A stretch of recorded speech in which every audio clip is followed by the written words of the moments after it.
Naririto na naman po tayo sa isa na namang kwento mula sa Sementadong Kalsada. Kung magugustuhan nyo ang ating kwento ngayon, huwag kalimutan ang mag-subscribe, like, and share at mag-notify para sa mga bagong kwento. Atin na pong simulan.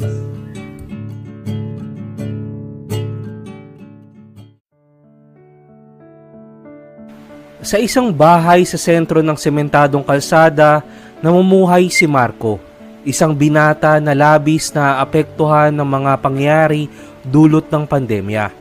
Napakahirap para sa kanya ang makibagay sa bagong normalidad, lalo na't nawalan siya ng trabaho at naputol ang mga pangarap na inaasam. Ngunit kahit sa gitna ng kanyang pinakamabigat na pagsubok, hindi siya iniwan ng kanyang pamilya.